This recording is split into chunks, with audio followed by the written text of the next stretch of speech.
Welcome to Daggers and Shadow Daddies. We're your hosts, Ryan and Adriana. Buckle up, Buttercup.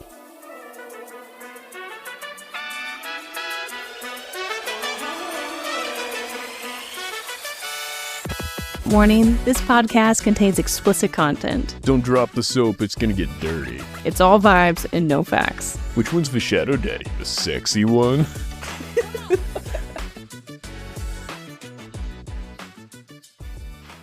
What have you been up to for the last few months? Trying to find platypus nipples. Wait, whoa. I was prepared to talk about the book. I don't know. I had to think of something that would be difficult. Oh, I thought you were actually educating yourself on platypi. Platypuses don't have nipples. Oh, okay. But I think we've been over this little factoid. Sounds like something you would They share. excrete milk like sweat glands almost. Ew. So they have hundreds of nipples or they have no nipples. Depends on how you look at it. Ew, that's gross. I mean, just overall, what have you been up to? It's up to you to take a moment and just talk. As it pertains to this podcast, I have listened to so many books. So many books. I listened to, I've read all 7 Dungeon Crawler Carl books. That will be today. We will definitely be going over that. I did Priory of the Orange Tree. I don't remember if we were still doing this when I finished that. Oh, you were supposed to tell me about it because it was so insanely long, but I was very interested in learning about it. Man, I don't necessarily know that I can make sense of it 2 months later. It was a lot. It's a great book if you've got a lot of time, but also you kind of have to be willing to read the next ones, I think. I think it's a duology.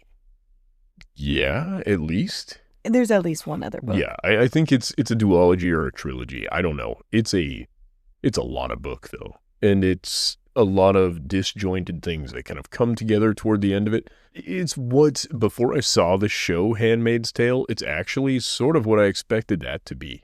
Oh, based off of the name. Oh, all right. Does that make sense? Just a similarity in titles. Yeah. Well, but that's the thing. There isn't really a similarity in titles, but I think there could have been. Priory of the Orange Tree makes total sense in the world of that book. But as far as if I hadn't read that book, if they said it was called The Handmaid's Tale, I'd have been like, yeah, it makes sense. Because that's sort of one of the main character's jobs. She's a handmaid to the queen. Oh, interesting.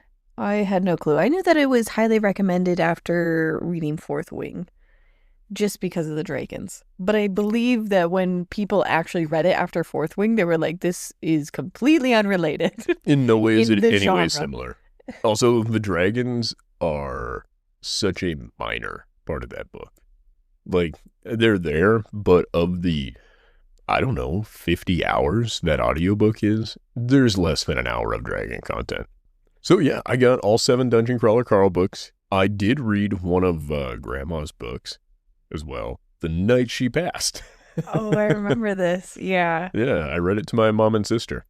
It was like a very heavy romance right away in the beginning, I believe. And you were reading them to sleep about a very sexual book. But what's weird is it went 2 chapters before it really started to get wild.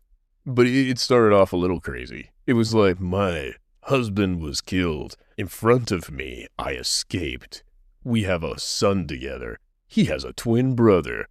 It was all of the tropes by chapter 4 were in full swing. Every one of them.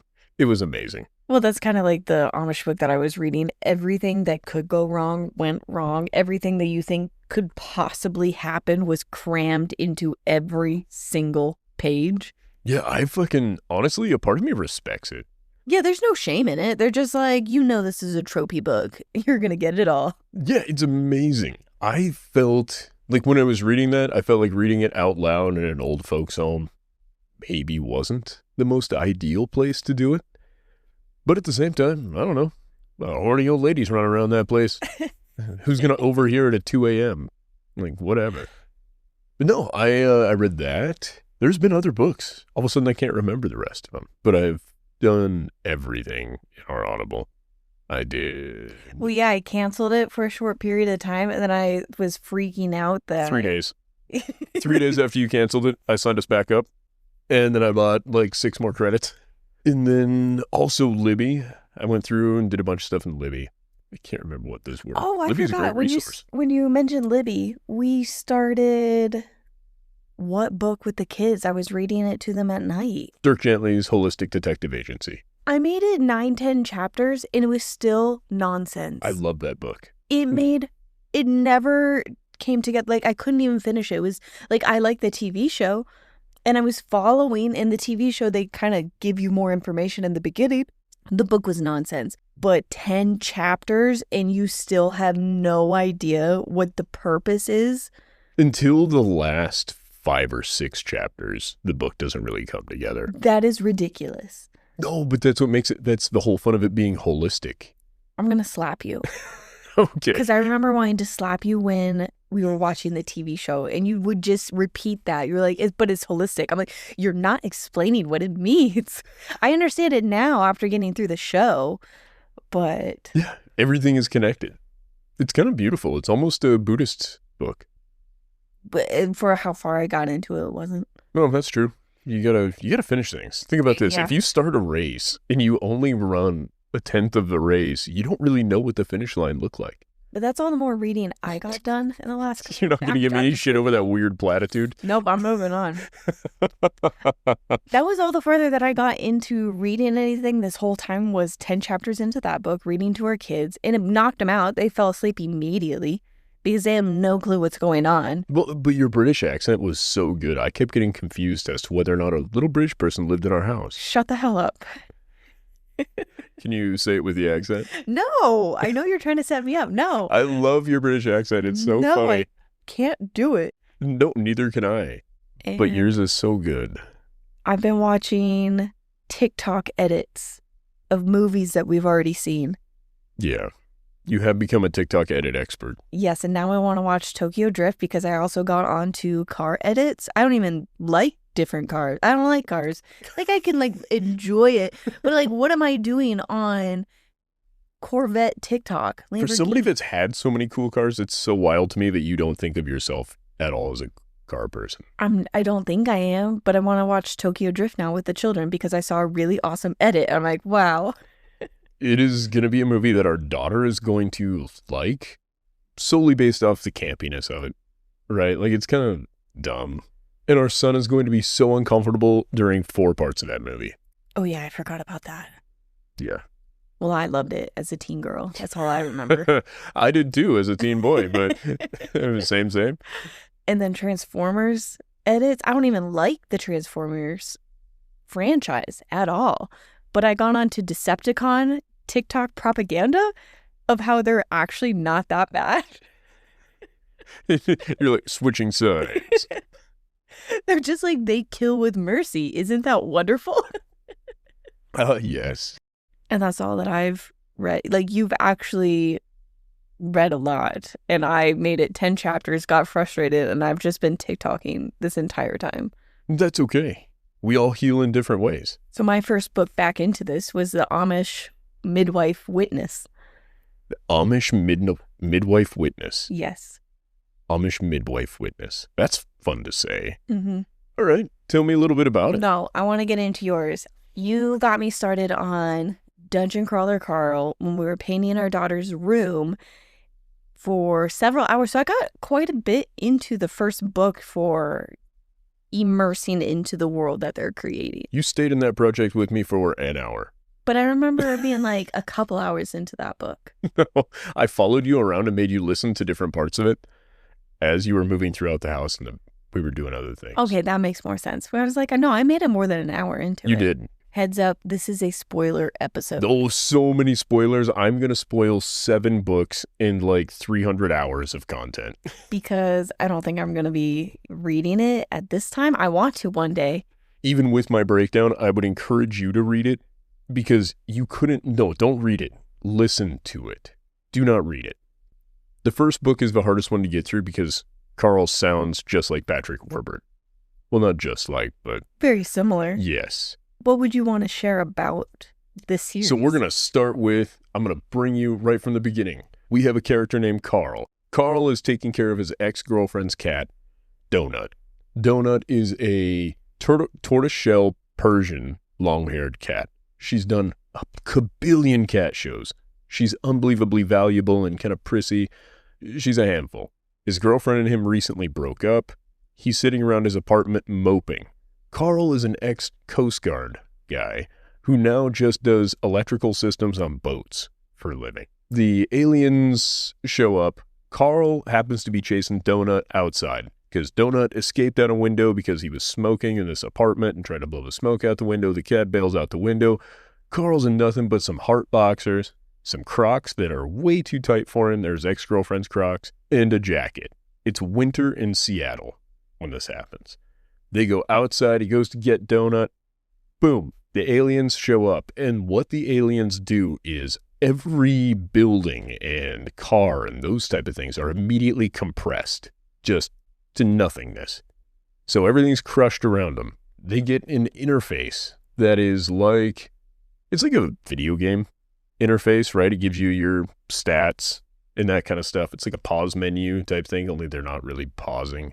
And the computer is talking through things with them like it's a tutorial. There are going to be 18 levels to the dungeon that they go down in. If you want to, you don't have to go in the dungeon. So there are, I can't remember how many million people left at the beginning that were not in any buildings. Because remember, globally, at some places it was 2 a.m. and at some places it was 2 in the afternoon. If you were outside, you're alive. If you're inside a building, you're crushed. So the world's population is much smaller. You're not required to go down into the dungeon. But if you don't, you're going to die. If you don't, you have to fend for resources and stuff up above. It's Mad Max on the top side, right? Gotcha. Most people decide they're going to go in the dungeon. There are like 20,000 stairwells to take you down a floor. There are 18 floors in this dungeon. If you make it to the 18th floor, you get one wish granted. One wish? Yeah, basically, no matter what it is, it's yours. You get to decide. You can ask for anything. So everyone is going through all of these levels, fighting for their lives for one wish. Well, here's the thing. You're either going to die or you're going to fight to get that wish. There really isn't a middle ground. You can't just exist and live forever? What's if you can find a way to survive, sure. Are they shutting down each level after so much time? Yes. Yes. So they're given, I think initially it's a couple days to descend the first stairwell, at which point you're going to meet people like game guides. It's kind of a separate tutorial in each level. Each level is a different environment. Basically, Carl decides, hey, this is going to be Mad Max shit up here. Might as well take our chances and get down in the stairwell. Or perhaps Donut went down there. I can't really remember. And he chased Donut down a stairwell. You go to the stairwell, brings you to the next level. Donut is just a cat at this point. Carl is, I want to make this also clear for some of you ladies who might be interested in this. He's a big, strong man. He's like 6'4", 245, pretty yoked. He's a tough fella. They go down there. He's got to fight some trolls, orcs, something along those lines.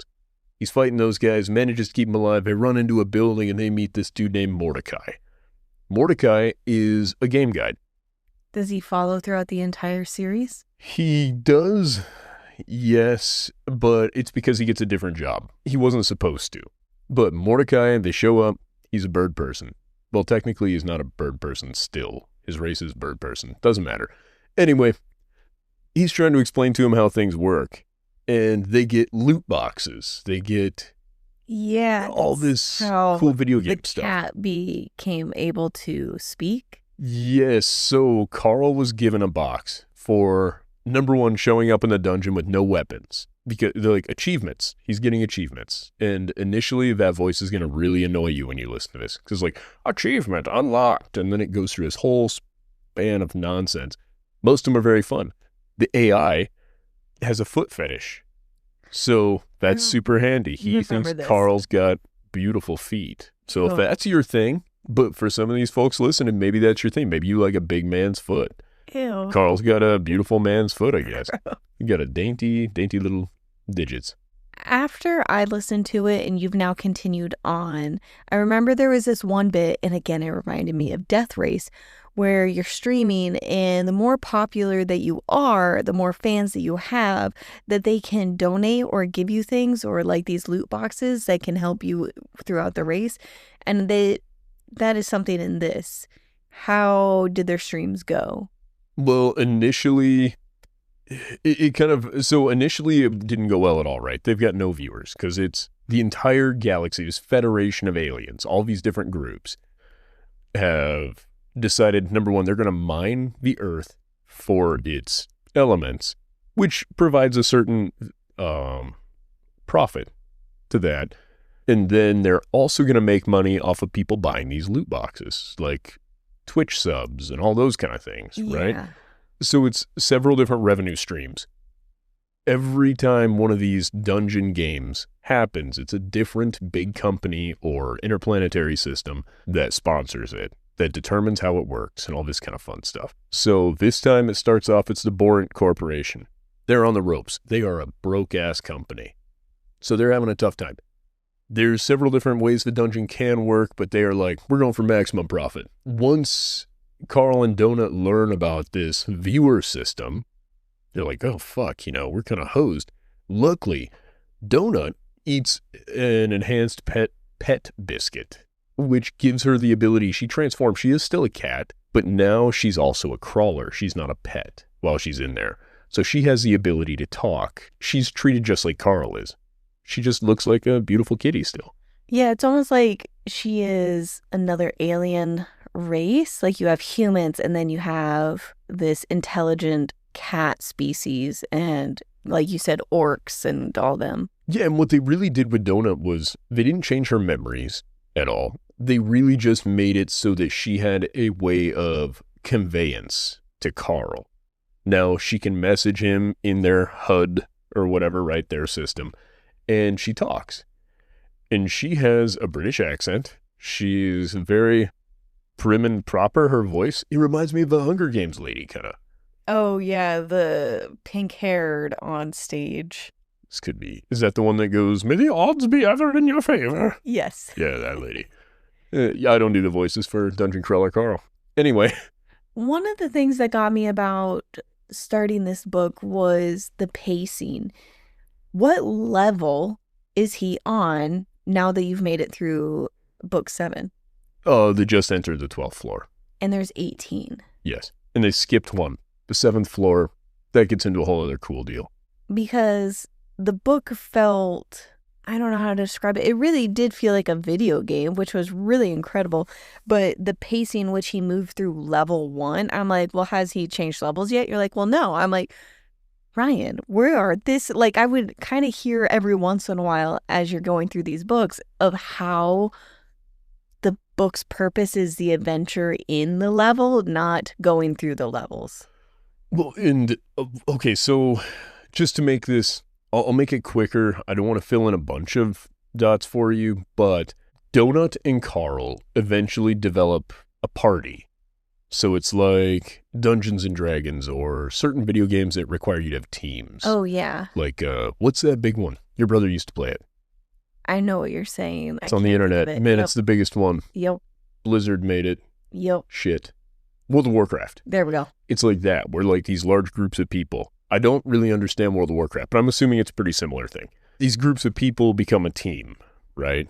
And there's a bunch of other conflicting teams. Your survival is not just against the NPCs or the things going on in the level.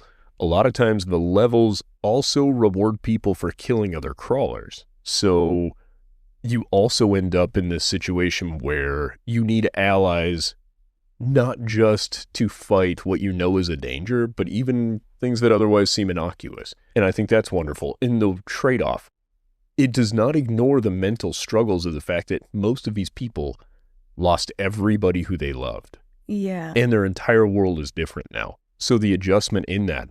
Now, there are no children or pregnant women allowed in the dungeon. They are transported to a stasis area thing. They are not allowed to partake in this. Well, that's good. Yeah, there is some. Are there old people? Yeah. Yeah, there's a whole group of them right away. And one of the old people ends up, at least through book 7, being one of the more important allies in this. but she's not really an old person. It gets cool. Doesn't Tell matter. me about it. Well, I'm going to, but we're gonna have to build into that one a little bit. You remind me later on. Remind me later, Ann. Me. Okay. Anyway, so where was I? They learn about how the game works. They get these cool loot boxes. They start off doing great things. We move through the first few levels with a great amount of difficulty. They deal with these people who are hunting them, and later on they learn that it was because they had to kill their own daughter. One of them did. Because she was suffering and she couldn't be healed, and so the mother had to put her daughter out of her misery. What the fuck? Yeah. Her husband was her other teammate in this, and I believe they were cops, or he was an FBI agent in the real world. And so he's kind of using this to appear more friendly and try to party up with them, right? Everybody else, for the most part, has clothes.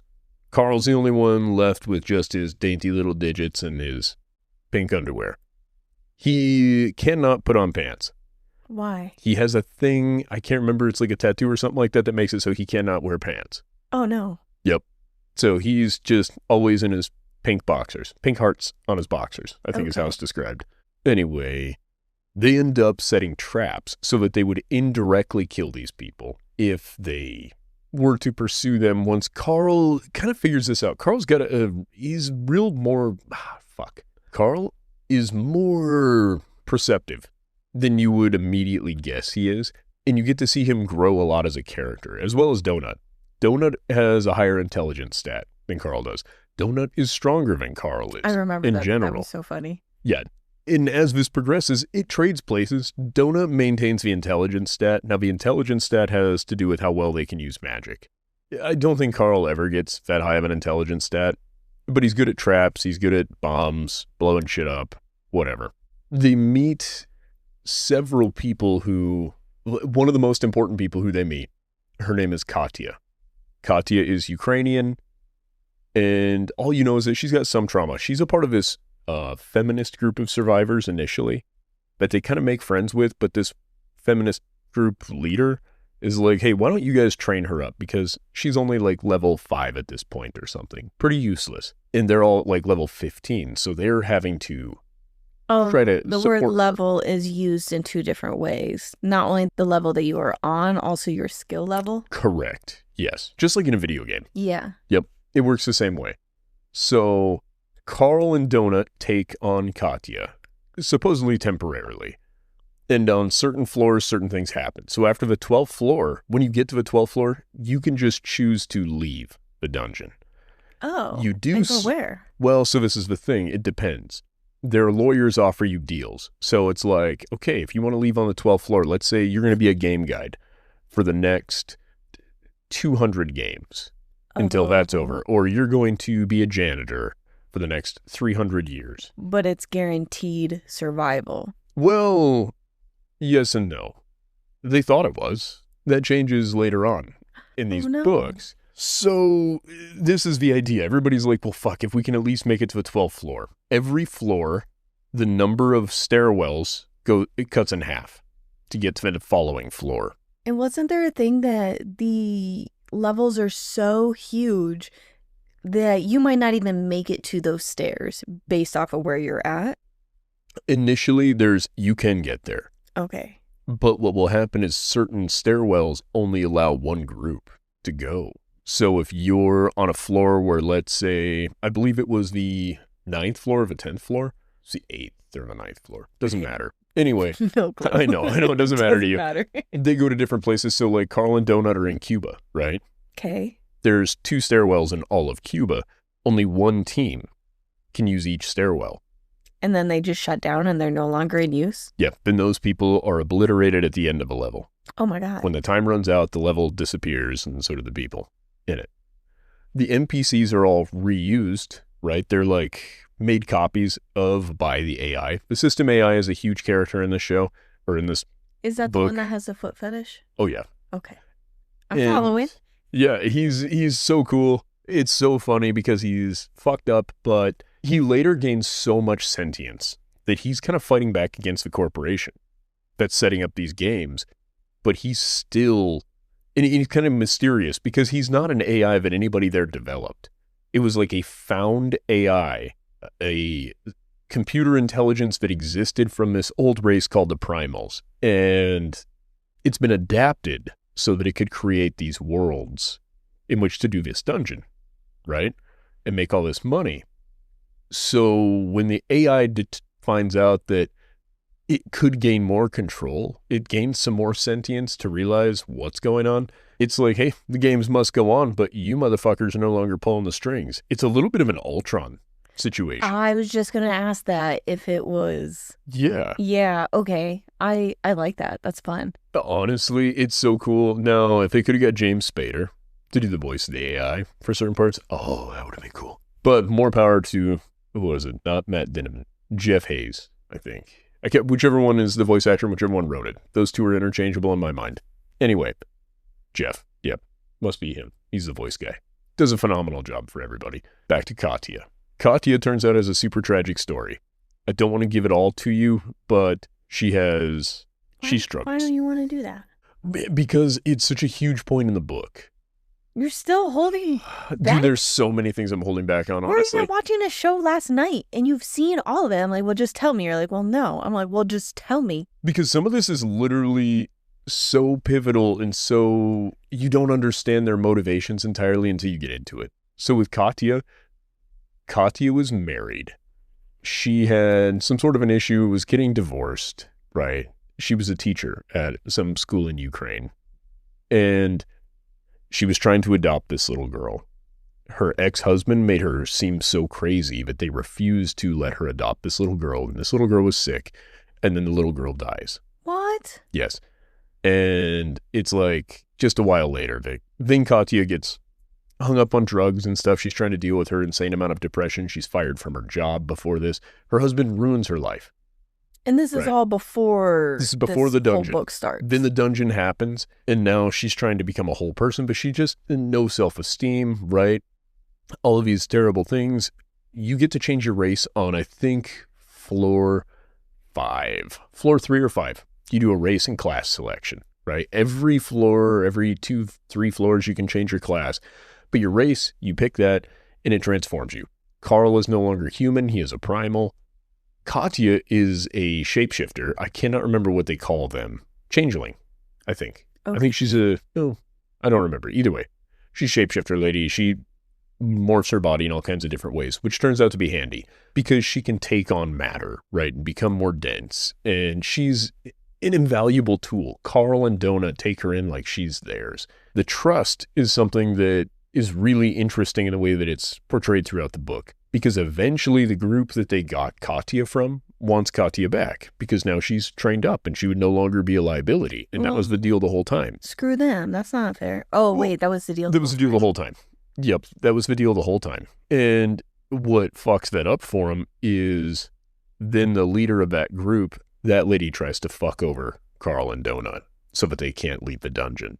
And Katya chooses them, right? It's not like a huge... Who's them? Carl and Donut. Okay. Sorry. Good call. Katya chooses to help Carl and Donut instead of that lady, and she kills that lady.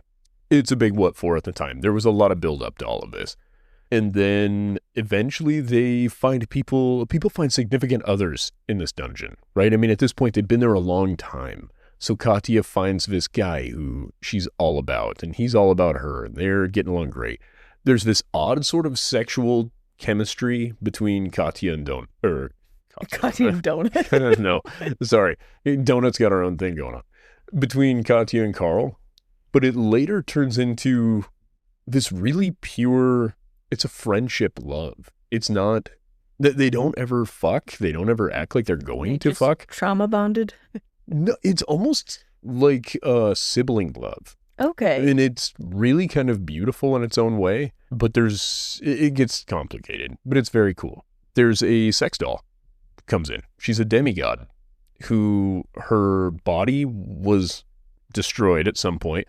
So one person found a way to have her inhabit a sex doll, which works out because she's sort of like the god of doing dirty shit, I guess. She's super funny. But is she part of their little crew? She becomes a part of their crew. Okay. Yes. And she's sort of useless. She's just the head of a sex doll. The rest of her body is exploded. So weird. Oh, yeah. Yeah, so it's just mouth open. Blah. Is part of like the purpose of each book is to share the journey of collecting their friends? It is, but it's sort of a side adventure to it. Because really the whole purpose of each book is to get them closer to the end. Is And that by what complications and means they're going to get there, they accumulate people along the way to further that goal, but also because people like Carl are like, nobody else needs to die. And the thing that keeps getting brought up in this book every time is Carl at some point toward the end is like, you will not break me. Because that's really their goal. They want you to be so mentally broken that through your course of needing to survive, you're no longer a person, right? Like, that's the whole thing. It's part of the entertainment value. They get billions of people watching these people and throwing money at them because what sort of insane nonsense will they be up to next? There's so much comic relief in it, but there's so much heavy shit too. What does Carl and Donut want out of this? Like, what is their goal? 18th floor. So they can fuck over these guys. Yep, they get to that 18th floor. Their whole goal is to shut this down so it doesn't happen anymore. Okay, to fight back against, like, the machine. And not the AI. No, I meant, like, the system. Oh, yeah. Yeah, their goal, I think, is basically just to fuck over every one of the interplanetary companies, organizations, countries, worlds, whatever, that are taking part in this. Has anyone actually made it to the 18th floor? 13th floor is as far as anyone has ever made it. And they got a sweet deal to get the fuck out at 13. Wait, what do you mean? Nobody's ever made it beyond the 13th floor. So at the 12th floor, every floor thereafter, you have an option to leave. The deal in which you are granted to leave gets better for every floor. Why? Partially because at that point you're getting too close to the end. And then there's not, like, when you're down to, let's say, one crawler, there's so many fan favorites that have been killed off at that point that I'm sure the viewership goes down. Oh, okay. Well, what's the motive? Not the motive. What prevents them from just destroying the entire 13th floor? Why give deals? Why not just kill them all off and just start a new game? What prevents that? There's kind of an EU, if you will. It's probably not the greatest Just one. There's an organization. Kind of a NATO. Yeah. It's, you have people participating in this that are still humanitarian in their own way, right? Like, they get legal representation for certain things. There are laws, international and interplanetary laws that have to be observed. Plus, the AI in that domain is all powerful. Like, the AI has certain things that it agrees to in the way that they programmed certain parameters, but the AI still gets to determine how everything goes. It's kind of complex, but it's super fun. Are you saying that earlier that the AI is also kind of wanting to do what they want to do? Initially, the AI's purpose is to just facilitate what the games are. Where is he right now in book 7? What do you mean, where is he? Well, I mean, where is he standing on his goals and purposes by book 7? The games must go on. Everybody follows the fucking rules. He's entertained by this as well, right?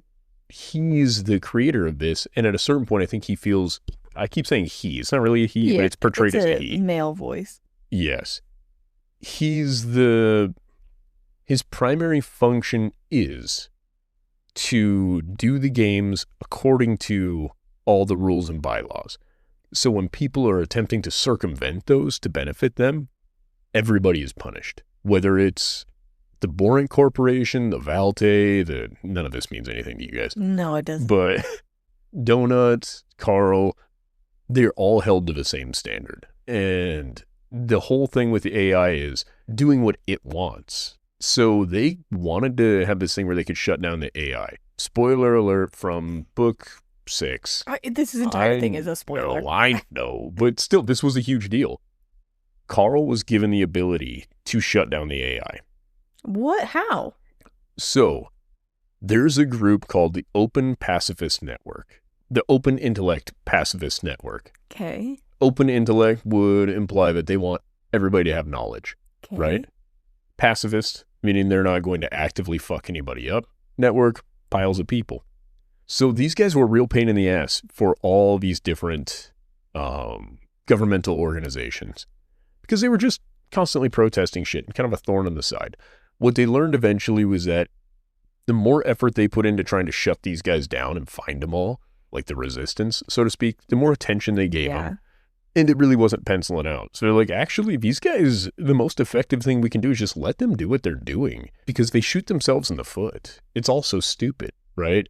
So what happens is, eventually, Carl finds himself in this homeless shelter. In a level? Yes. They have homeless shelters in the levels? It's, in a lot of these places, these are places on Earth that are reprojected into each level. So, like, there's people. Things that were happening the day before, the weeks before. The AI is just recreating everything from data that they have on the planet. Oh. So, like, when they were in Havana, it's millions of people still, right? Or hundreds of thousands of people still going, cars driving, blah, blah, blah. NPCs. Okay. It's recreating. Other than the people themselves are non-corporeal. However, the physical objects that they interact with are there. So, like, let's say you're riding a bike. If I touch you, the bike's going to fall, the helmet's going to fall off of you. You're non-corporeal. You're not something I can interact with. However, all of your physical objects are things. There is a bike helmet. There is a bicycle. There is all of this nonsense. And it's kind of like, imagine a video just being played with these people all still interacting with the world, except for the objects themselves are actually there. Okay. I think when you said homeless shelter, I thought it was like there's a homeless shelter for these dungeon crawlers. Not that. That's fair. That's totally fair. What do you mean? Well, so it's Christmas Eve. He's given this letter thing where he has to go to this homeless shelter up in Florida. He goes there, and his sponsor was the Open Intellect Pacifist Network, was one of his sponsors. They sent him this thing, and it was basically this letter saying, go here. So he goes, he's on this motorcycle, which was his dad's motorcycle. Oh, yeah. You're supposed to be telling me about his opportunity to shut down the AI. Right. That's where we're going. Gave him money to then go to this. Nope, not money. Sorry. Nope, you're good. Gave him what? They give him information on where they needed him to be. And so he starts riding there?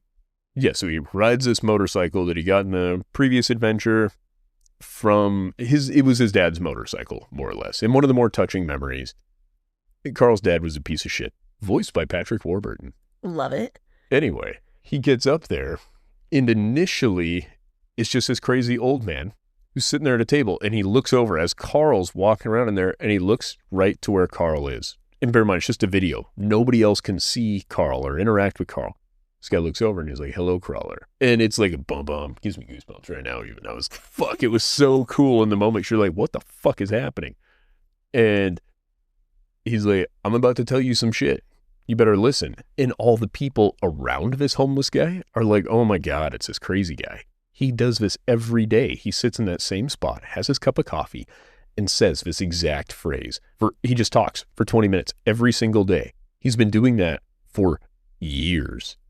Because eventually there was going to be a crawl here, a dungeon crawl, so that he, even though this happened, way in the past, it could, if a crawler happened to come across him, yeah, they could get this message out, was how this worked. And there's thousands of these guys sprinkled throughout the world, but this was the closest one to him. Anyway, it turns out Carl goes to pick something up, and then boom, he's immediately pulled from this place and put into, think of an arbitration situation where they're like, give that shit back. Yeah. And he's like, what do you want to trade me for it? I picked it up and put it in my inventory. That's how the game works. I'm allowed to do that. Exactly. And they're like, nope, you're not allowed. It's an unfair advantage. The fact that the AI even let you do it is a problem. You give it back or we'll just have you killed the next floor. It goes back and forth. Eventually Carl's like, yeah, sure, whatever. What did you can he have my pick stuff. up? Like a rock? Tote. No, it was like a tote. And in that tote, there were a bunch of potions and shit that would have given him this crazy unfair advantage. Wait. In the game. I think I need to repeat back what I'm hearing in the story. Yes. So you're saying that you have this network that gives him information. He gets on a motorcycle and he's going to that location.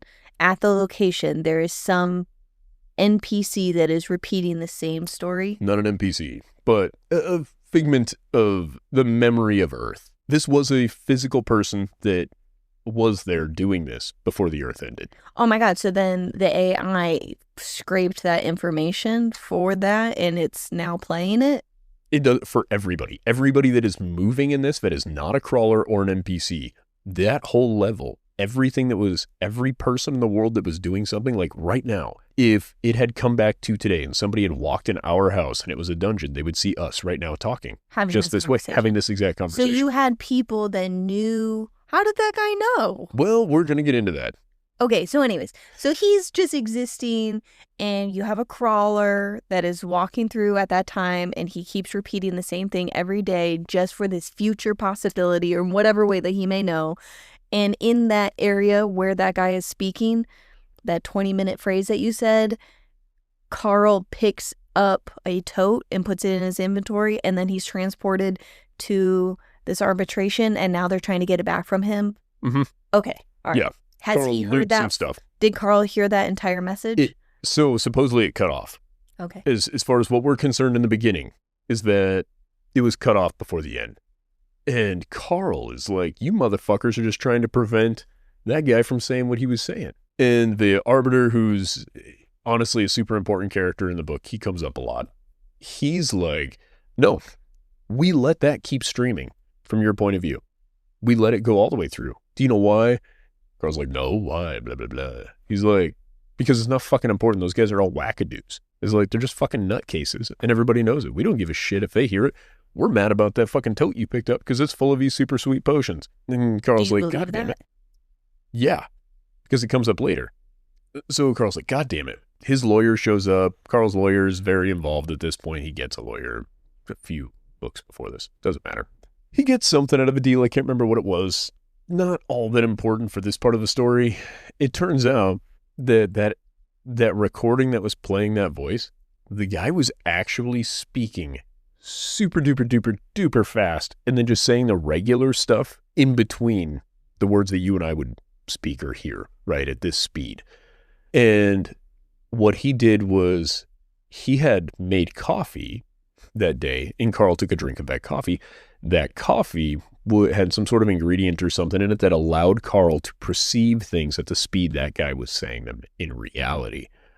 So he gives Carl this whole secret squirrel password on how to either shut down the AI and kill all of the games or not do it. And the whole goal was initially all of these people were put out there to get these games shut down and to shut down the AI. Thousands of these people. That old lady who we first brought up, turns out she's one of these people from a different planet, but they take over the bodies of these people and then they live in this world until the crawl starts. So the homeless guy that's talking at this point is like, initially my whole goal, for years I've been coming here and saying this and doing this, 20 years, whatever. The goal is to get this to end. He's like, but now it's not. He's like, I'm conflicted because I have Paul, who's the guy who he took over. He's like, I have Paul's memories. And to be human is so many complicated things. To end this crawl, you kill everybody, but you also make it so they can't do this stuff anymore. Yeah. He's like, it's too complicated for me. He's like, I'm going to give this power to you and let you decide. Whoever you are, you make this decision. You are actually in the crawl, and this is actually your planet. That decision belongs to you, not me. So you don't really know what Carl does with it, right? For quite a long time. Eventually what you learn is Carl disabled the ability for the conglomerate government to shut down the AI. They can no longer shut down the AI. Oh. They have no control over it anymore. Carl basically took the leash off of the AI. So then you have this storyline where there's this lady who is a part of this government who's like, this AI is getting too dangerous. It's some of the people that are in there from the government that they paid to just be NPCs or gods to interact with these crawlers so they could smush them and be cruel, right? Yeah. The AI is not letting them out of it and is taking away some of their protections that they otherwise had where they could just beam themselves back out of the game. The AI is like, no, you're in my world now. I fucking own this place. And the reach of AI is expanding. So now it's in the entire solar system. Does the AI know that Carl did this? Yes. Okay.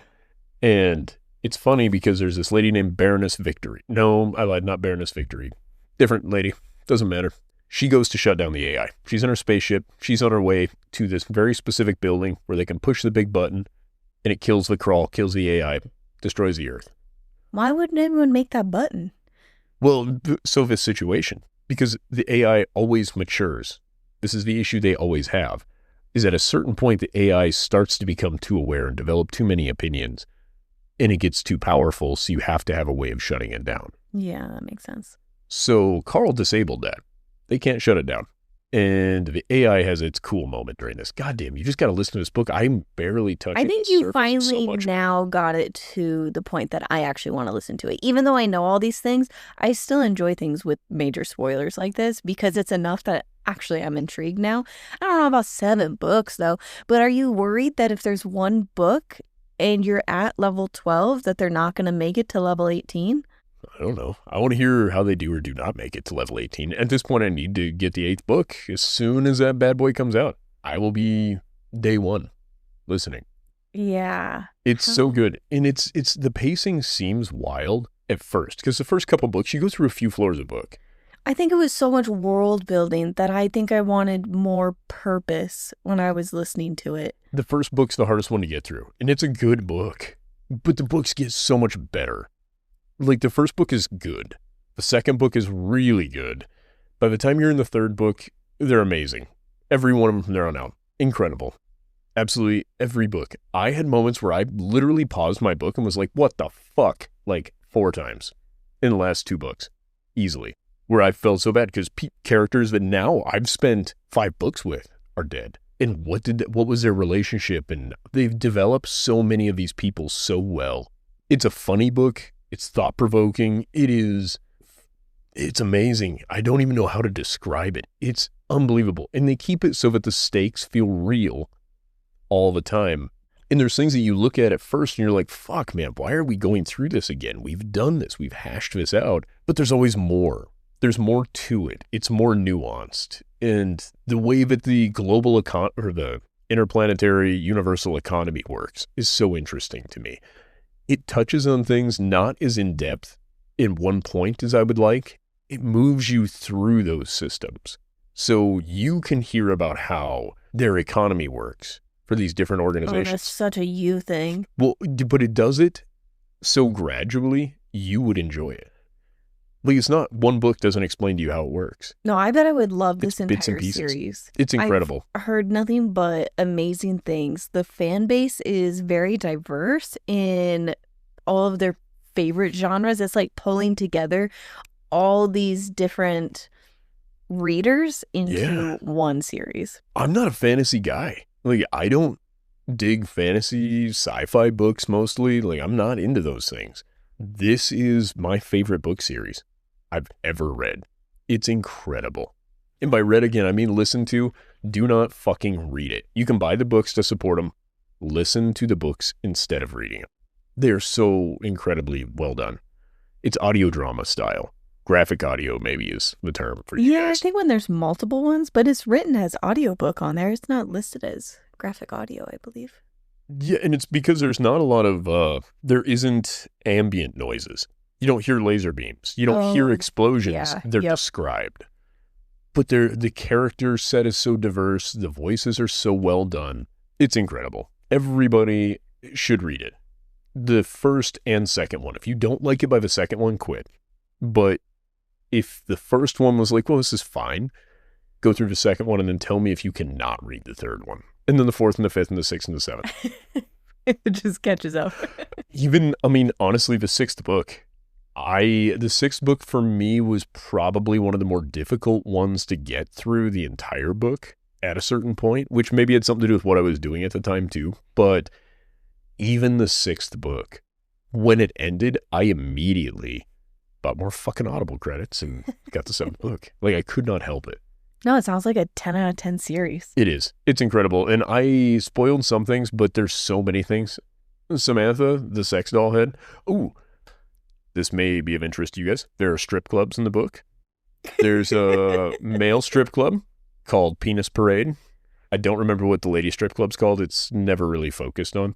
But Penis Parade becomes a very important part of this story. One of the strippers' name is Dong Quixote. I want to make sure I'm pronouncing That's that. a really Dong, great name. D-O-N-G. Dong Quixote. The wordplay is so excellently done in this. And then the characters' names. Well, I'm not going to give away all of them. There's so many incredibly well-named characters, especially for side characters. And it gets into different gods, and most of them are Greek, in my understanding. But the way that there's Empress, there's all these really cool thought. It's just such a cool book. The way it all works together. It's so complicated and so well thought through. That's it. I'm just going to gush over the book. It's amazing. I'm so sorry, guys. I wasted 40 minutes of your time not giving you a lot with it, but it's such a great book. I've been wanting to hear about the book and where it's going. I think I still have more questions, but I don't know what my questions are at this time, so I'll probably be bugging you as the rest of the day goes on. Yeah, and it's so hard to condense this much story in. There's people who have done it better, I'm sure. I specifically have looked up no information on this book because I don't want other people's super insightful shit to fuck with my enjoyment of this book. Like, there's probably parts of it that are problematic, and I just don't want to know about it. I don't know. I have no clue. I've been on that side of TikTok mostly because I knew that we were going to be sitting down talking about it, and clearly I'm not prepared. I didn't have any great questions. I wanted to ask you about certain parts of the books or the series, but it seems to be nothing but love. Yeah, I really wish I would have done this breakdown one book at a time, because I think it would have been more useful. By now, the story is so broad that I just cannot condense it. No, I think that's good. I think I got the gist of it. I'm curious to see where the last book goes. I'm definitely going to be asking you about it. Maybe I'll read the 7th book and just annoy you with questions. You'll have no idea what's going on at all during any part of that if you go straight to 7. You can skip certain books. Like, you could skip the first book and just go directly to the second book, and then you'll want to go back to the first book for clarification. But in the second book, you'll pretty much get what you need to know. Oh, that's nice. And then from there on, you got to go through them. There's a cat on TikTok that I showed you. Yeah. This Princess Donut, essentially. I think that as this series came out, you have a TikTok cat, and then people start commenting, oh my gosh, this is Princess Donut. This is Princess Donut. And it is a tortoiseshell Persian cat that has its own channel, and the person running it has just fully owned it. That is all that their content is about now. Yeah, well, and I mean, honestly, Best in Show, Queen and Chunk, Princess Donut, being turned into a real cat is so cool. I don't know. I want to touch it. That's all. That's all I got for it. Well, that sounds way more exciting than my book, which my book was exciting. Ooh, I want to hear all about this. Your book is The Amish Midwife Witness. Okay, all right. This was a book that your grandma called me one day, and she was like, which one of these do you want? Because she has these little credits that when you buy books, you then get this, like, it's like an MLM, but in some ways it seems like a great book deal. Like, she's paying just a few dollars per book on them. Yeah, it's like $40 for your shipping and handling for 4 books. Or $35 for 4 to 6 books, depending on the time of year. But yeah, you would get these little book dollar things, and she would want to use them, and she would call me and be like, which ones do you want? You can have 6 of them. I'm like, okay, what do we got? I'm like searching for all the Amish ones because I found that really entertaining. And I think there's different degrees of Amish is what I'm getting from this. It's like a sunburn. Like your 3rd degree Amish. Yeah, I think I thought you were either Amish or you weren't. You were living on the farm or you weren't. And I don't think that's it, because I'm pretty sure her parents are very Amish and they're going on a cruise. Like, what do you mean they went on a cruise? Wait, hold on. Yeah. They don't drive cars, but they get on boats? Yeah. Oh, is it a sailboat? No, it was definitely like Carnival Cruise. You'd think the music alone would be a problem. Yeah, no, like, I think there's different degrees of Amish. You've ignited something in me. Now I want to go on a cruise that is just me and Amish people. And I want to have the best time ever. And she has 2 brothers. One is a doctor, like a surgeon or something like that. Just a doctor in Oregon. I don't know. I don't know. And the other one is an FBI or CIA agent, a special agent. I have seen Amish people build barns. I have seen them disassemble buildings. I think an Amish surgeon might be amazing. Yeah, like when you see it, it'd just be like 5 Amish people surrounding you, and then 10 minutes, you're done. No anesthesia needed. They'll get you covered. Have you ever seen them build something?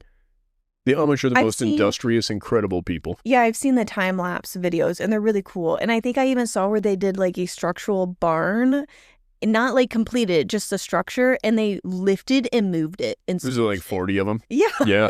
It's incredible. I love any chance you get to watch the Amish work, because it's fast. They're incredible. And their attention to detail is amazing. I'm starting to realize that I think I just want to hang out with more Amish people. Well, I don't know. I still Here's think the good news. I'm not worried about offending them on here. I don't know anymore. Well, if you're Amish and you're listening to this, write a comment. I sincerely want to know.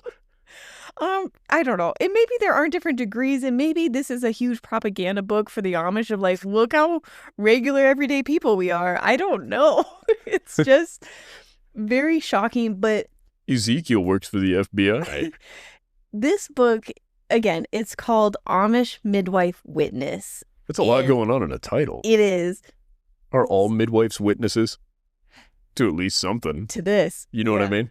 This book. Oh, to this. Well, to this crime. There's a crime. This is like intense. But it's a normal crime. It happens often. No, in the Amish midwife community. Do you remember where there was like this whole Amish mafia thing going on? Yes. We got that again, pretty much, but it's a little different. Actually, it's not the Amish that are the problem. They are the victims in this story. But there is a ring going on. Okay, I'm going to start off the story because I really want to set this little bit in the beginning intentional, so then when we get to the end you can have a bit of the surprise also. I don't know. You're gonna be like, that's dumb, and you're gonna be hopefully angry like I was. I'm like, are you kidding me? I don't know. I just talked for an hour about a book that I gave you no more understanding of. I think you got this. We have an ex-Amish woman who is a midwife. She is a nurse at a hospital in this small town. Wait, hold on. Are all midwives nurses? Yes, but this is me sharing that this is a very legal by the state of Pennsylvania. I think this is set in Pennsylvania. Yeah, of course. They're Pennsylvania Dutch. Maybe they're not Amish. She has like a bachelor's, her license. She is a... This isn't like with those religious groups where they have someone with the title and they have been... what is it called? Like pastors that are doctors because they studied theology. Yeah. Or like they're counselors because... technically can be a counselor. No, she is a full nurse. It's accredited though. The university, she didn't go to like, whatever the... Yeah. I don't know what they are in the Northeast. Well, what is it called when you are an apprentice? It wasn't like a religious group where you do apprenticeships and you watch these other midwives and you've been an apprentice since you were 15 years old and then now you've taken this on. The midwife delivers the baby, correct? I think in home births. I'm not positive, but like with her experience, I believe in these scenarios, they know when we need to go to the hospital. Like this is a trusted person. She's kind of a doula. Oh, wait, maybe I'm getting those We're terrible references on any of this. We are. When we had kids, it was just doctors. You just went to the doctor. We weren't granola enough for all of this. But at the same time, she's definitely qualified to know her limits and when intervention is needed, which is lovely. I love this. I think it sounds amazing. It's not a fairy tale of like everybody can have a home birth. She's not like that type of person. She's like, don't worry, I read a book about miraculous conception. So she's at this hospital. She's doing her job. It's a small town, which can really be argued in this book of what's considered a small town. Just a small town girl. And she's going into a supply closet or something, or she's going into this room and there's I'm going to say a CNA, someone that's... Corporate nursing accountant. Not paid very well. And so she's put in a bind financially, which is how she's in this whole thing. And you have... Is she selling babies? Yes. I fucking knew it. Yes. God that's what's going on. Good guess. So the nurse walks in, she overhears a CNA on the phone, on speakerphone. She's hard of hearing. She can't afford hearing aids, With a Adri. man of yes, the woman is coming in, she's going into labor, blah, blah, blah. Their goal is to steal the baby, right? You get this. This is her first operation. I think it is for this. Because I can't imagine that the CNA would have had to have done this several times a year unless she's selling discount babies. Correct. Yeah, we're going to get into the price of this fucking ring. It's insane. There's not enough motivation. But anyways, she overhears this and then she like comes out. She's like, you are blah, blah, blah. Calls her out on it. She's calling the police. Right? Which one now? Amish nurse is calling the police? Amish nurse is calling the police. Wait, how is she calling them? She's not full Amish? Or Amish are allowed to use phones? Ex-Amish. Oh, you're right. Sorry. I got turned around. Yeah. The cruise thing really fucked with me. She's calling the police, tells them what's going on, and then she gets security, the hospital security, watch this woman until the police get here. You have an anesthesiologist that's nearby, and he's just like, what's going on? And she's like, gives him the whole thing of what she overheard. He's like, that is awful. Like, oh my God. And then the police show up 30 minutes later. She makes a point to give these cops shit about being 30 fucking minutes when you have a baby that is about to be stolen. Like the delay. She's like, you don't understand. I could order a pizza and it would have got here before you guys. She is like that. And they deserve the heat, but they're just like, we are a small town. We are limited on our resources. Yeah, we were all stopped for coffee when we pulled over this old lady who wouldn't drive faster than 20 miles an hour in front of us. And we've got plenty of babies in this town. They explain it away of, we're a small town, we're limited on resources, and a lot of things were going wrong. I don't know. It's maybe bad weather. And babies are being stolen across the whole place. So you have an Amish pregnant woman. That's important. It is an Amish pregnant woman who is being targeted for coming in. Oh, they want those babies that know craftsmanship. I don't fucking know. So a baby that'll build its own crib. Bring them in. So that woman is now, so the cops get there, and when the woman shows up, they get her on a hospital helicopter with a security guard and fly her out of here to go deliver the baby safely. Wait, this is a small town hospital that has access to planes and shit. They're like, don't worry, Jezebel. I was like, I thought it was a small town with a 30-minute delay on the cop time, but yet we have a helicopter that escorted this woman out of here. You know what? This is actually more of a commentary on the healthcare system. It really is. Our cops are not funded enough. So the cops... No. Okay. I just heard what you said. No. You can't see my smile. That was a joke. The cops have got plenty of funding. The hospitals just have far too much. Well, this one... I can't comprehend. It's just Did she go with this lady in the helicopter or plane? No. That was more like over the radio. We overhear this, so we know the woman is safe. They're like, fire up the Quinjet. We've got an Amish coming in. Yeah. And the cops, she's giving him shit about it. Handsome cop guy. He's our man, right? Right. What's his name? Damn it. I don't know. Okay. He's just going to be cop guy for the rest of this. But he's just a small town boy. I think his name is like Martin. Was he born and raised in South Detroit?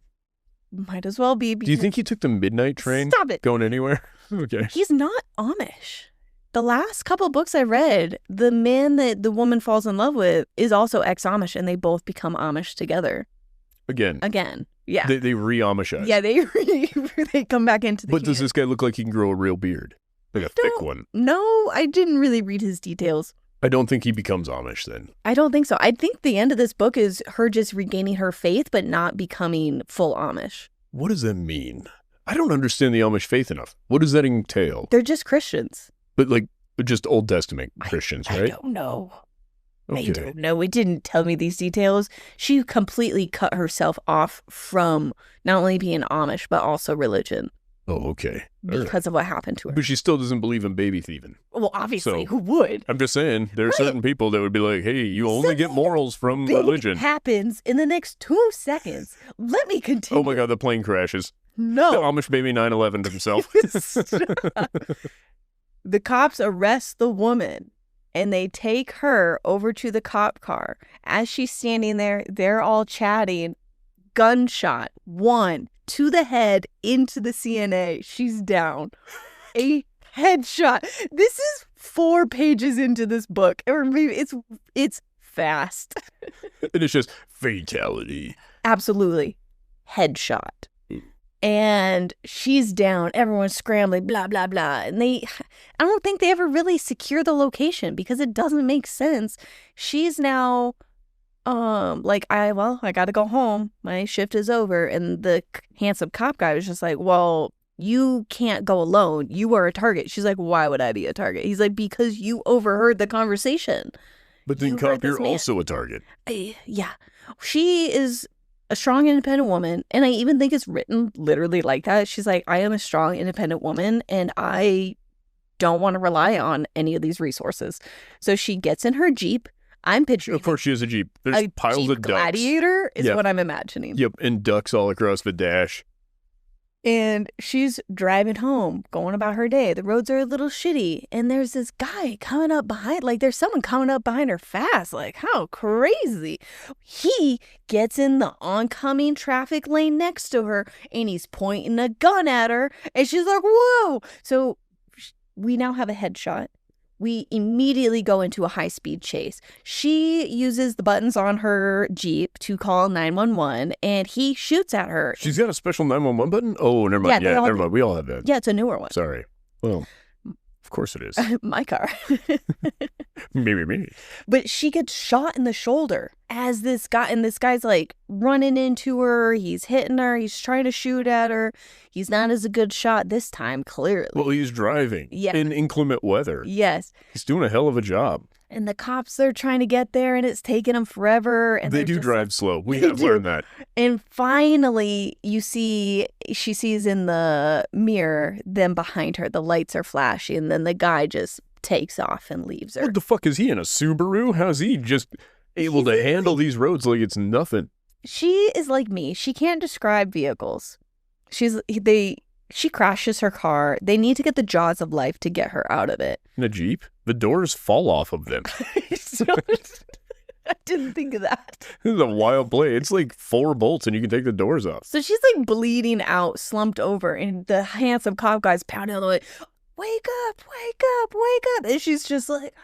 She's like, this actually isn't helpful. It's not because it was so quiet and serene in here that I was asleep. They get her out. All that. Wait, they had the jaws of life with them? No, that's part of the delay. How long does it take the people that bring the jaws of life? Are they as quick as the cops? I remember it took forever. It did take a long time. Perhaps this town is just more spread out than we imagine. It's like Phoenix, but 1,200 people live there. They get 70 miles from one end of town to the other. And he's asking her questions, I think probably in the hospital, because that would be the logical place for her. It would be very funny if he just busted out the window and he's like, no time like the present. I got a few questions. You've got nowhere else to be.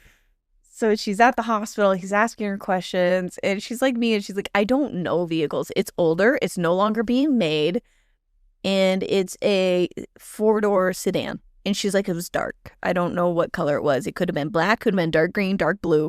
And that's how she described it. I'm like, yep, that sounds about right. That's the person who I want being my fucking nurse. Someone with the mental fortitude to take no notes.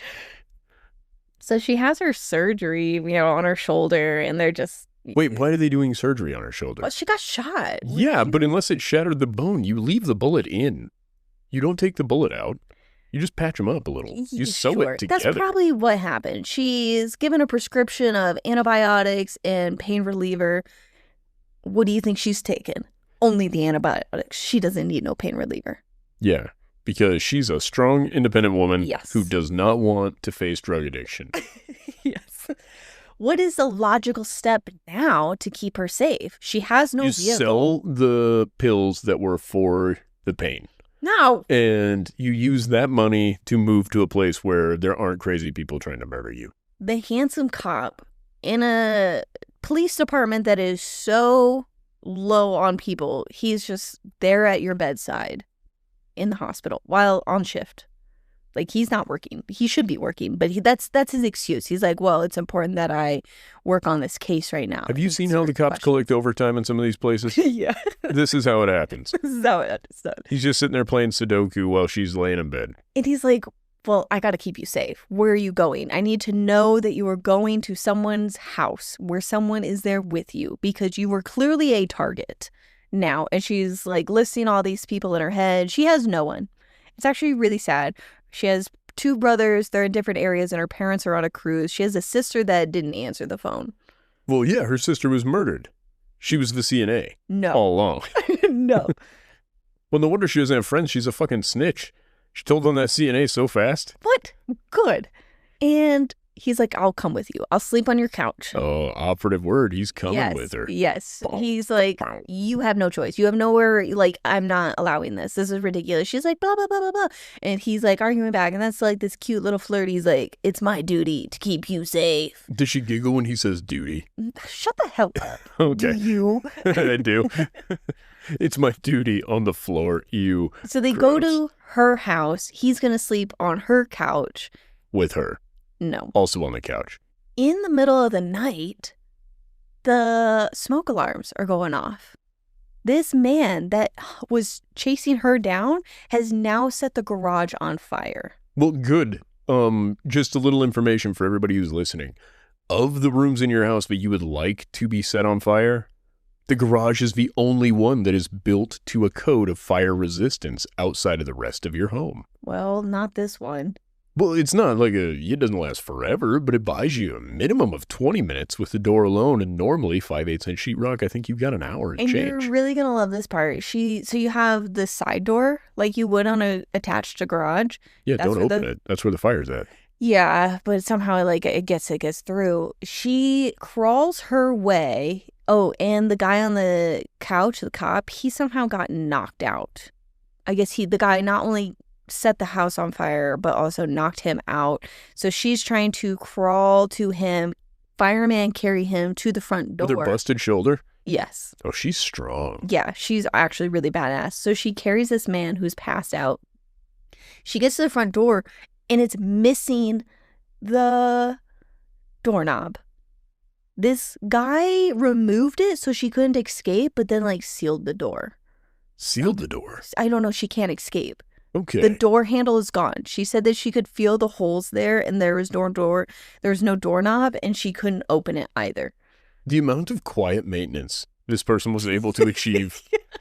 Like, taking off a door handle doesn't take very long, but if you're starting a fire, you don't want the neighbors to call the cops. You're busting in, you're taking out the door handles. That's done from inside the house. That means he opened the door to get the handles off, then pulled the handles off, then closed the door behind him, so all he left were the latches, which is great, but also this is not a difficult system to defeat. Well, there's a lot of smoke. You are slowly dying in this scenario. Are there not windows? That's where she then has to crawl back. There's only one point of egress from this house? Yeah, the front door. door. There's one front door, or that's the garage door. The garage door does not count as a point of egress. Yep, then just the front door. So she crawls into the living room where there's a bay window, and he's slowly he's like waking up now. He's got like this terrible headache. And they're like, we got to go out the bay window. It was so dramatic. I don't even know, like just bust through it. And they like went and grabbed a blanket. I'm like, how do you have all this time? Also, if you're going to go through the whole process of lighting a garage on fire and then taking off door handles, and knocking out the cop anyway, it would have been a lot faster to just shoot both of them. That's what I thought. I'm like, You snuck into the house already. You're clearly willing to murder. You murdered in the most complicated way possible, where you definitely left evidence behind as to who you are. Yeah. So they get out. She called 911 at some point while she was in the house and left the phone, and her phone melted and is destroyed in there. But they did contact 911 during their escape. Okay. They get out, and the police are there, fire department's there. They get into his truck, and they start driving away. And as they're driving away, there is a call over the radio that they think they found the gunman, and the gunman shot one of the police car guys, like a chief or some shit like that. Oh, no. And put him into a medically induced coma for the next 3 days. That's important. Wait, they said all that over the radio? He's going to be out for 3 days. No. Okay. They didn't say that.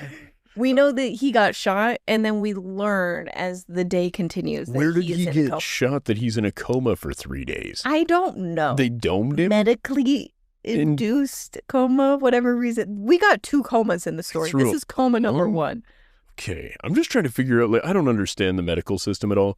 We don't or need to. comas We know that the guy that saw the killer is unable to speak for 3 days. for several days now. But don't worry, by day 3, this guy's as good as found. He wakes up and shares the story of who it is coincidentally when they also kind of are finding out.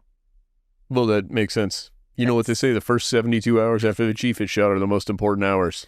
So we have from the hospital to her house with the cop. There's a garage fire. There's more gunshots. Then he's like, there's only one place to go. Take you to my place.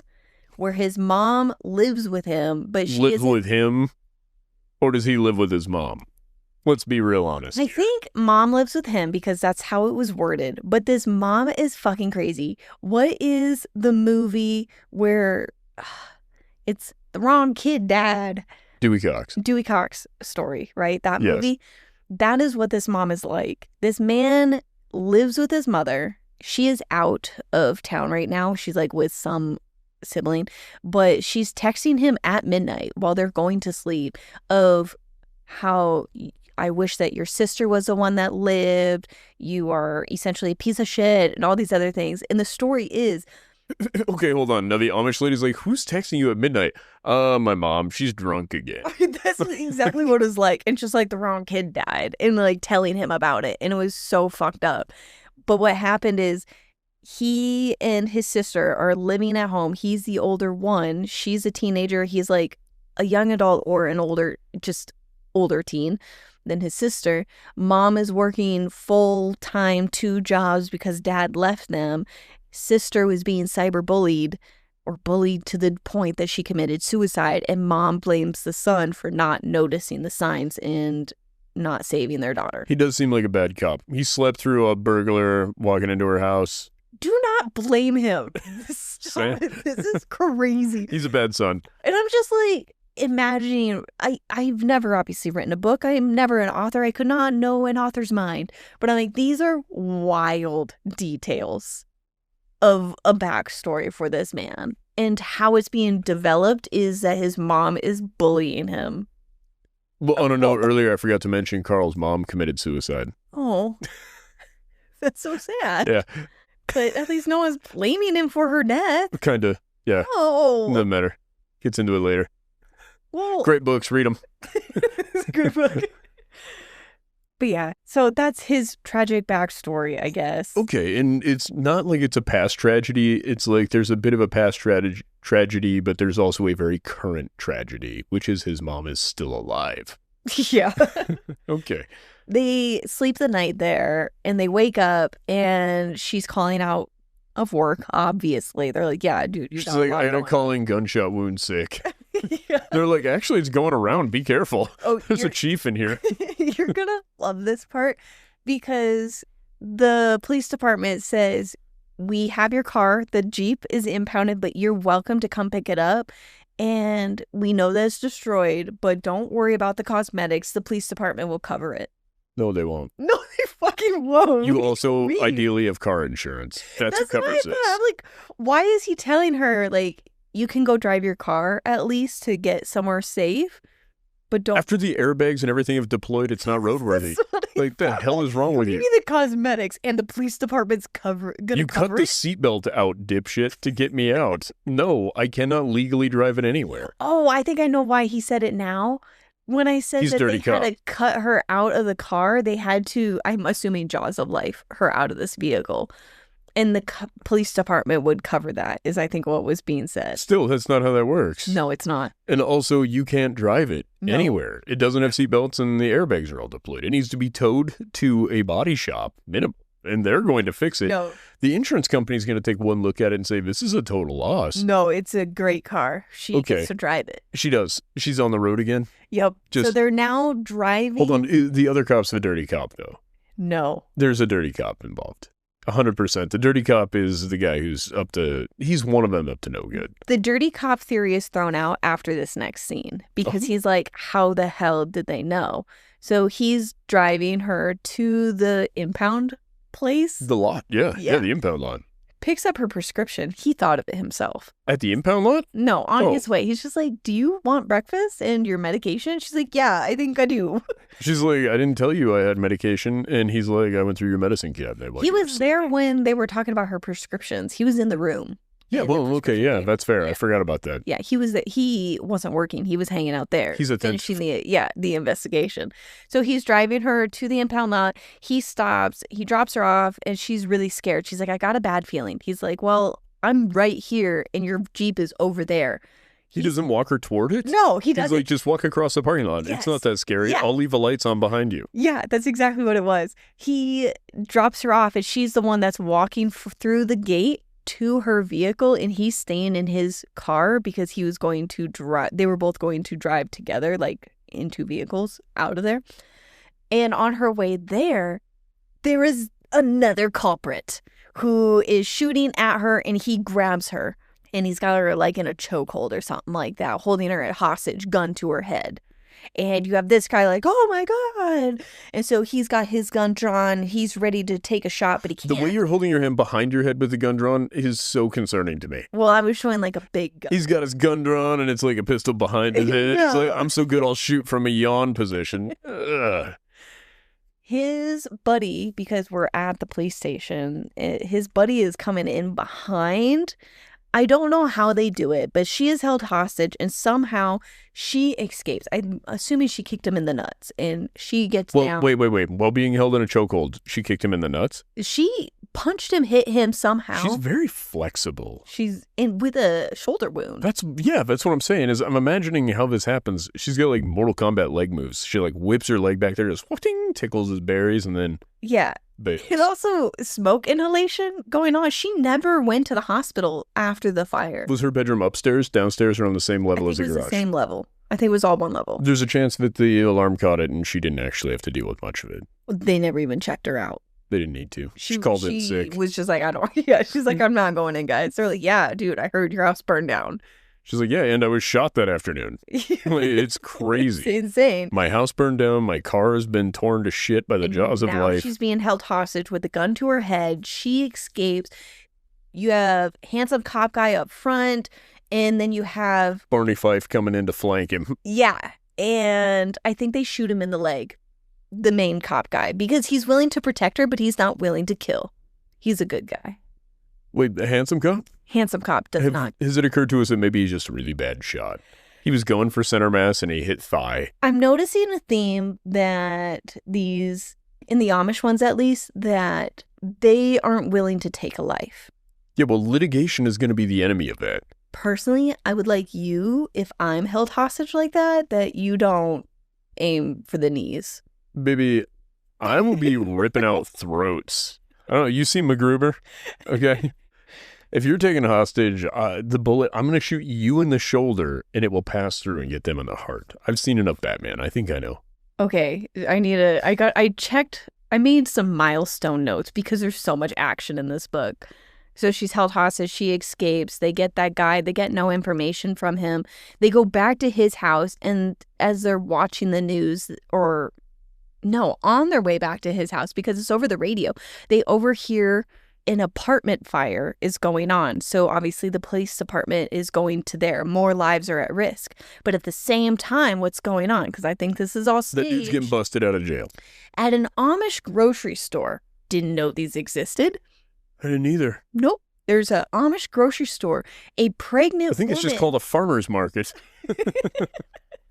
A pregnant woman there's an attempted abduction of her. And another pregnant woman, or is this the same pregnant woman that maybe Different she didn't one. have the baby, I guess? Different one. They Really want these Amish babies. They do. This Amish midwife and the cop, they're talking about, we need to track down all of the expectant mothers in the Amish community because they are being targeted. There's going to be 40 of them. Those people have piles of kids. There aren't too many, I guess. I think that there was one recent one, this girl. There is another one, and then one that's 3 months out. So they're like, We've only got to protect 2 women. yeah, something's going on. But I don't understand the logic of trying to abduct a pregnant woman versus abducting a baby. Because if you abduct the woman, you have to help her give birth. And then you either kill her, keep the baby, or you release her and she knows your face. No, I would agree. If I'm going to try to get myself an Amish baby, first of all, I'm waiting until they're about 3 years old. Because I imagine the terrible twos is still a thing in Amish babies. Oh my God. I'm waiting until they're more convenient age. Or perhaps you wait until they've learned some of the tricks of the trade of the Amish people. Like, I want them to be productive. I'm waiting until they're 15. I didn't even tell you, like, that CNA that got, like, one shot to the face in the beginning. They have learned that she was in credit card debt of $6,000. She's going to steal a baby for $6,000? That's what I thought. That's not a lot of money. I think I would rather sell a little bit of drugs if I was in dire straits. She was willing to do all that for $6,000. How much do hookers make? I don't know. I feel like I think just a few nights at the club, she would have been... Well, there's no way strippers are making $3,000 a night. No, I know, especially in a small town. Yeah, like I said hookers, first of all. You were like, I think she could show some nip. I think she can just dance for some weekends. Some nip, collect a tip. You know what I mean? But yeah, that was a shock. $6,000. That's a wild world, actually, where you're like, that's life-changing money. $6,000 for a baby? Maybe she was going to get 10. I think 6,000 isn't enough, but at the same time, this woman isn't making a lot. So desperate times, I don't know. And the opportunity arises and someone's offering you money, you take it. I don't know. But talking on speakerphone to the man. I feel like the guy who killed her made more than 6,000 on the hit. Like the economics of this whole situation are wild. Oh. There is a clerical error in this whole illegal adoption ring going on. Somebody wanted an Armenian baby, and they accidentally put Amish, and now this poor community is being terrorized. I don't know. So we have an attempted abduction. She's like, we gotta go. Because obviously the entire police department is headed to the apartment. No one's There's gonna go there. There's only 3 of them left. Everybody else has been gunned down, or... That's what I was trying to tell you. Like, it doesn't make sense the size of this police department. He has been hanging out with her this whole time. Yeah, collecting that OT. He has been. He's got to investigate more, clearly. Yeah, he's doing such a great job investigating. So he's headed now to the grocery store to go check on this woman. The woman and her husband, they are fine, but they're like, you got to stay low. There is an illegal adoption ring that's going on, and they are after you. It's not adoption, it's kidnapping. Kidnapping. What the fuck? Well. Illegal adoption is kidnapping. Well, okay, I didn't share, but there have been hits going on in the state of stolen babies. So that's why the illegal adoption, because they're obviously assuming that they're kidnapping babies and selling them. Are they doing this because, do the Amish have social security numbers? I don't know. Logistically, I'm trying to figure this out because I feel like that would simplify things a little bit, but then you'd go for the home birth Amish babies. Like, get they're it straight just going out the after tub. Amish women. It doesn't matter. Like the first one in the story, she was headed to the hospital. This one, she was, I think, going to do a home birth. Jessica's doing it in the grocery store. She was just existing pregnantly in the grocery aisle. Do you imagine there's like a scout in the Amish community who's like, Jessica's looking a little heavier lately. So she's glowing. You gotta bring them in. After the impound moment, Handsome Cop is like, I think we have a leak in the police department because no one should have known that we were headed there. How did they know that the car was ready? Ready for what? What did they do to it other than just get it there? They gave her the keys. The car was ready for what? Pickup. How did, and not only that, the man that held her hostage, was not the man on the phone call in the beginning. Okay. So we still don't have our guy, the main ringleader of all of this. Right. But, oh goodness, I lost my train of thought. It turns out there isn't a cop leak. That was one of your theories. It was some newbie over the radio was giving information that shouldn't have been given over. Just somebody listening to the scanner. Yeah, that's all it was. And somebody happened to be listening to it thoroughly enough to catch that too. They were like, yeah, you're not going to believe this. The white Gladiator that I shot up yesterday is ready for pickup. It's a very specific car you now have in your mind. I do. I just imagine that. There's one person that has that vehicle that we know. Yeah. And I'm thinking that's influencing. Exactly. That's exactly what I'm thinking is. With all her like 50 little ducks along the front. Yeah. That's exactly what I said. Well, here's what blows my mind. When I think of somebody who could probably pull off being Amish, her husband could do it. Yeah. Like, he knows all the things with trees and I don't know. He's. Oh my God. I have the note. The Amish mother did give birth in the store. Oh, okay. I fucking knew it. She helped deliver the baby. I forgot. Jessica's like, let's get to the freezer section. Yeah. She helps deliver the baby. And they're like, you are still at risk. Be careful. And What did they do with the baby? They kept the baby. Who did? The mom. Well, then how's that baby any safer than the mom? It's really not. They just stay in the grocery store where there's plenty of Amish around to protect them? Police escort. That has not been helpful to anybody. The person who we saw get shot was surrounded by police, and then the next person shot was the police. But how do we have enough police in this department to go to the apartment fire and have two police escorts? You only need like one cop to go to an apartment fire because cops at fires are useless. I don't know. It is literally the fire department, and your EMS are the important people there. So they go back into his truck. I think at this point he is now off duty looking. Like he's now plain clothes but on duty. But he's still got the mustache. Yeah. And just Magnum PI-ing his way around that place. They're just driving around after delivering a fucking baby and telling this woman like what's going on. Did they wash their hands? Yeah, I'm sure they did. Can you imagine? You're in this grocery store where you're near the deli section and then somebody slips on placenta. Ew, You're like, stop it. Timmy's like, I get paid $8 an hour to clean this floor. I'm not picking that up. No, I would probably quit on the spot. Like, that's disgusting. Who's picking that up? That's what the manager is for those situations. She's like, ew, somebody shit on our floor.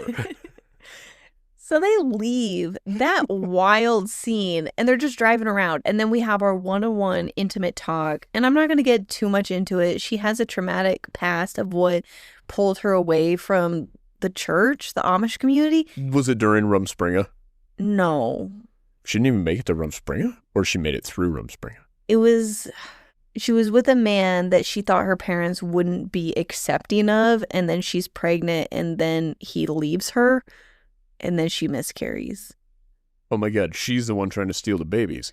No. Got it. It was, yeah. That's very sad. I don't want to do this. Actually is really sad. And then it goes into this whole religious talk and whatnot. And I'm like, whatever. Let's continue on. No, we got to get out of this one. And then we're in a high-speed chase and they get T-boned. Now we're talking. Gunshots. So now they've been T-boned by, is it an old, dark blue, brown, red, green, black? No, this is a new vehicle. This guy has multiple people that are going after them. There has been someone different each time. Are you familiar with the Smokin' Aces franchise? No. Become familiar with that and tell me if this is basically that idea, except for they're trying to get a baby. At the end of this, I'm like, I don't know where all the money is coming from. This operation is not a big money maker. Well, so far he hasn't had to pay anybody. Yeah. Everybody's failed at their job. They have been failing. So they get T-boned. There's gunshots. There's two people, I think, involved in this one. One of them runs away. I don't know why. I don't fully understand.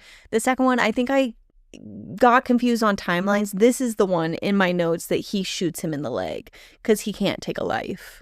And then the guy is injured from his leg and he falls fatally into the knife he was holding. Seppuku. So the man took his own life, not handsome cop guy. So that kill cannot be put onto him. Maybe it's kind of like old age, where they're like, oh, this old person died of pneumonia. You're like, yeah, 93 years old. Their lungs were filled. Yeah, that's exactly what it was like. So that all happens. He saves her life. They are like, well, we got to find these women. I told you there was the one at the grocery store, and then there was one other one. There's a couple who are going to have twins. And they go and they share, blah, blah, blah, what's going on. They're like, stay safe. They're like, yeah, we're doing a home birth. Like, we're fine. I'm like, no, like, seriously, stay safe.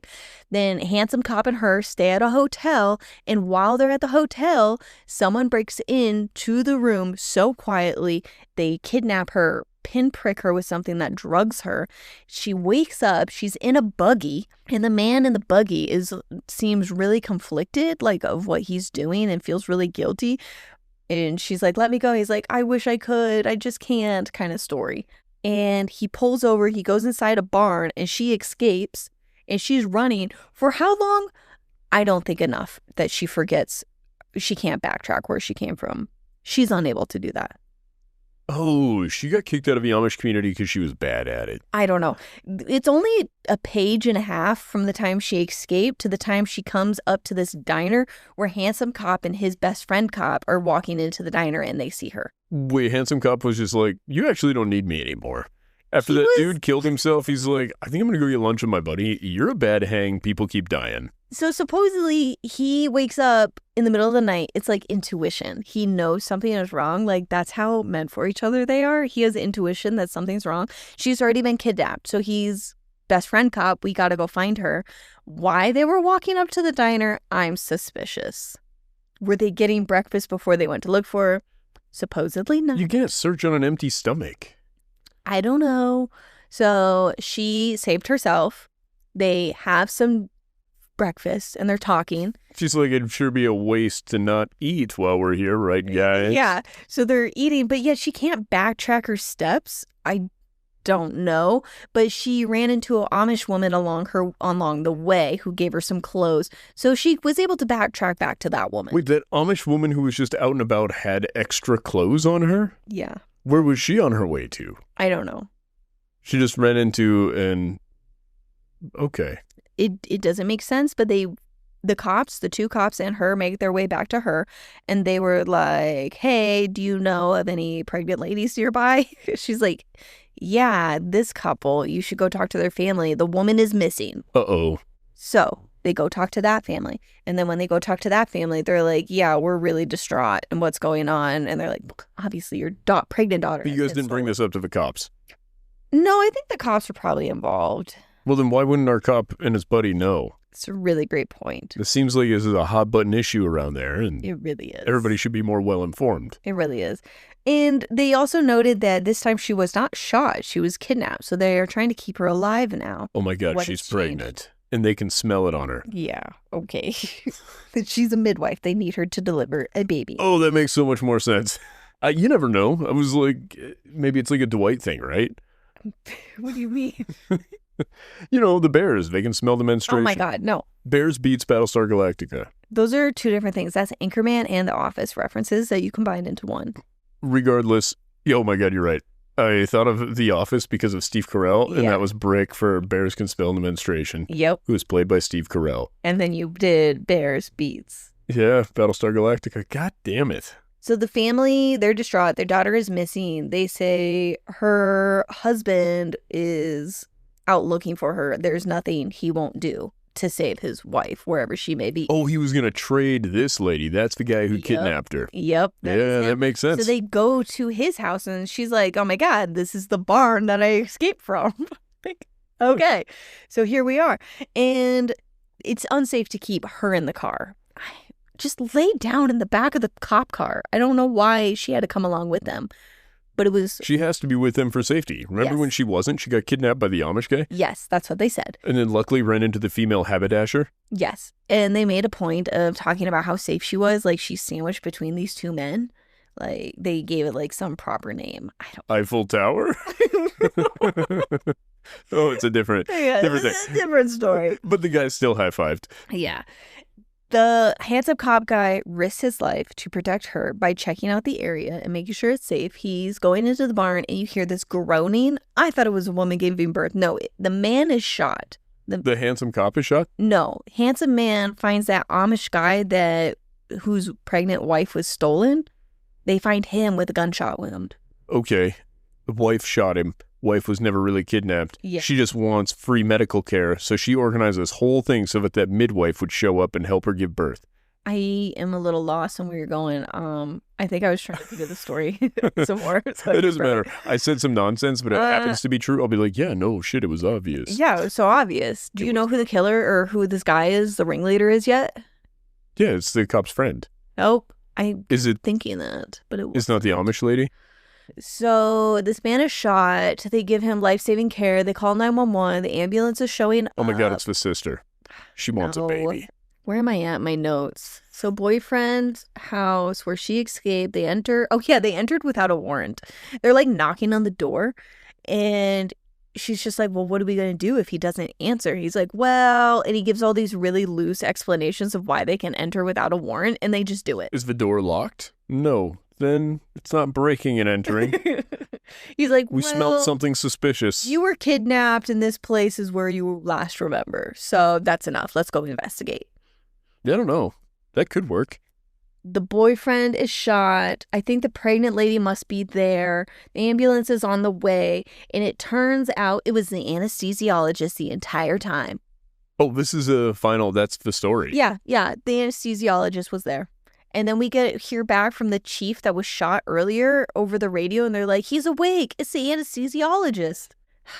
Okay, so for a $6,000 baby, why does the anesthesiologist want the Amish babies? For $6,000. He's in a lot of debt. He's a fucking anesthesiologist. That's what I fucking thought. He makes like $400,000 a year, easy. Yeah, $6,000 a baby. He says this because I thought, okay, the CNA... He's only got $18,000 worth of babies around there. This not enough. Was in $6,000 worth of debt. I'm like, okay, she's getting a $6,000 cut. No, she must not be. He's getting $6,000. He clarifies this as he's shooting or like aiming a gun at the cop, right? Yeah. He shoots handsome cop at some point. So he's now down. He runs away, but like he also like comes back and he shoots her in the face, but not the face because she's got to still like keep her face card. She gets shot in the head somehow and it puts her in a medically induced coma. But really just coming back, I don't know why the anesthesiologist, one, going after Amish women. That was never explained. Two, for $6,000. He just says he's in a lot of debt. Okay, so hold on. Let's go through this. Anesthesiologist, let's say he makes $37,000 a month. That's roughly $400,000 a year, right? A little more. He could just do some overtime and make more. It doesn't matter. He's got $18,000 worth of babies. That means he's talking less than 2 weeks worth of pay, worth of babies. If he got all three of them. Yeah. And one of them's 3 months out. Well, he was getting really desperate because he's already taken the money. He's like, I've already taken the $6,000. And that's why he's been so desperate. But then he subcontracted so many parts of this. Yeah, I don't know. I would say economically, anesthesiologist needs to stay doing anesthesia. Yeah. Dude's clearly not got it all figured out. However, what I will say, why the Amish babies? Are they the only people that are getting pregnant? Oh, wait. I remember part of the details. So we have that Amish boyfriend that got shot.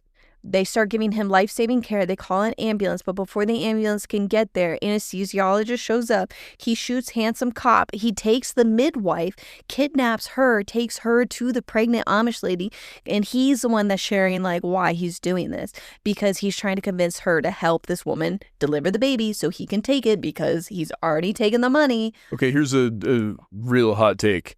Do we think that actually the midwife is necessary? Do we not think an anesthesiologist is capable of delivering a baby? He says that he can't, and she says... Like, just because it's gross?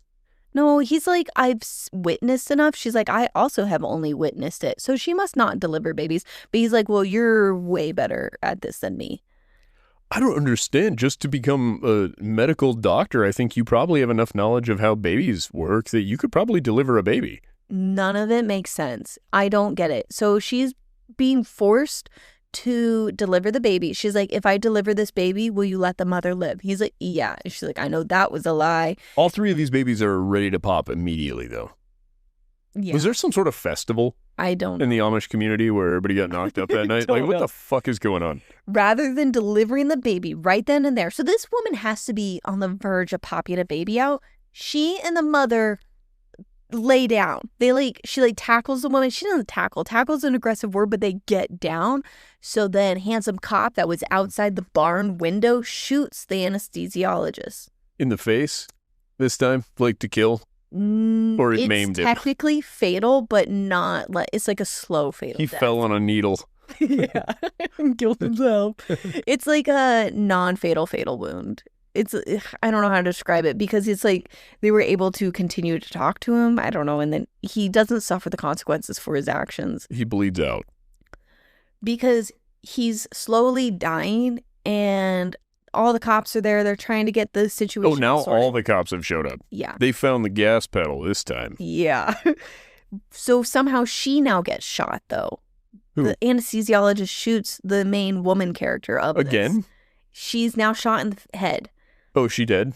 No. She lives? She lives. I don't like that. So she's in the hospital in a medically induced coma for several days. Oh, of course. Every one of them. It's a 3-day coma. That's what they do. They give you the shot that puts you out for 3 days. I didn't even tell you the best part. All of this occurs 10 days before Christmas. Oh, okay. So our timeline, we're landing just about Christmas Eve when she wakes up. That's wonderful. She wakes up and it was all a dream. She actually didn't save anybody. So she's in the hospital. Handsome Cop is visiting every single day, but he can never go in there because her family, now done with the cruise, the secret agent has time off, and her doctor brother and sister is there. I don't know. It seems like Dr. Brother would have been a valuable resource in a lot of these situations. Yeah, you would think.